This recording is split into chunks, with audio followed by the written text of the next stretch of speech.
All right, today we're going to unpack a real paradox, and it's all about one of the Philippines' biggest musical exports, SB19. I mean, these guys have absolutely skyrocketed to fame, but here's the crazy part. Every single step up they've taken has been met with this huge wave of online criticism. It's this wild story of massive success and, at the very same time, massive backlash.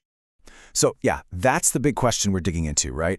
How can a group be one of pop's most loved and also one of its most criticized all at once? It's a puzzle that really gets to the heart of what it means to be a trailblazer in music today. Seriously, how is that even possible? Okay, to figure this all out, we've got to go back, right back to the very beginning and look at the formula that actually created SB19. Because believe it or not, the seeds of this whole challenge, they were planted right there in their foundation. So first things first, let's meet the guys. You've got Pablo, Josh, Stel, Ken, and Justin.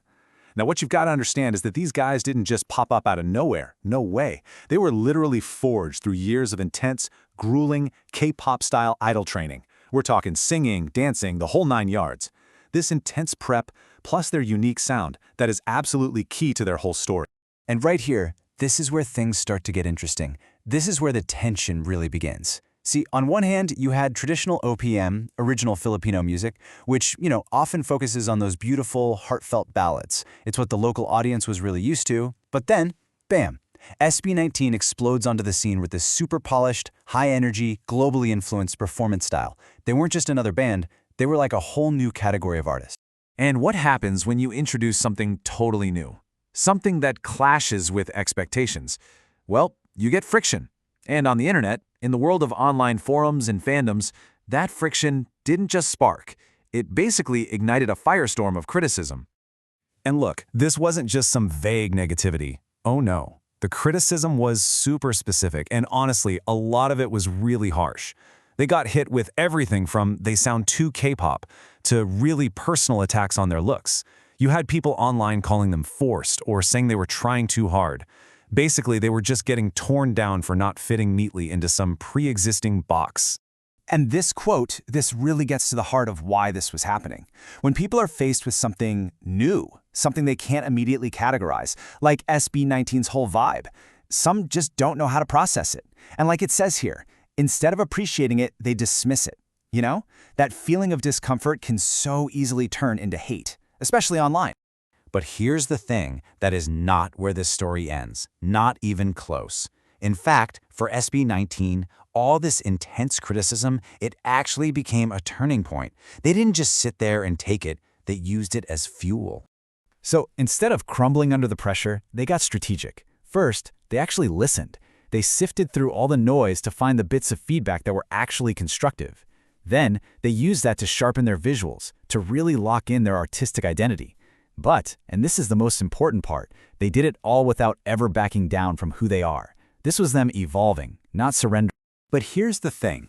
As they were fighting this battle, they found out they weren't in it alone. Not by a long shot. And that powerful ally? It's their fan base, 18. And let me tell you, they are an absolute force of nature. Just look at this number, 3. That's 3 consecutive years they won the Billboard Fan Army Face-Off. We're talking about going up against the fans of some of the biggest global superstars on the planet and winning 3 times. This wasn't just support, it was a global statement.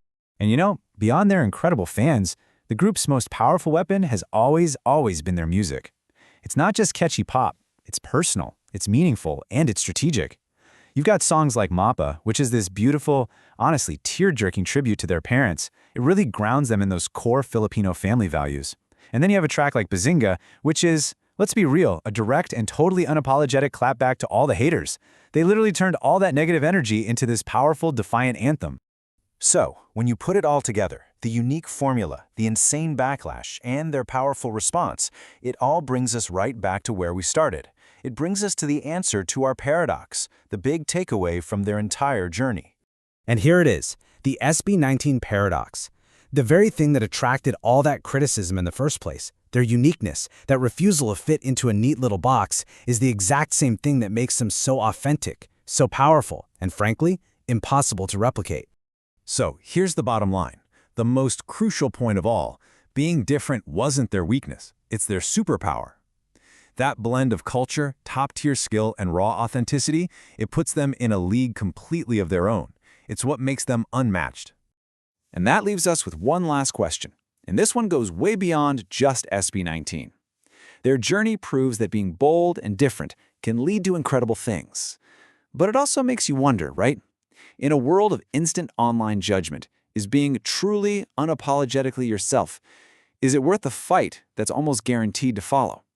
I'd love to know what you think.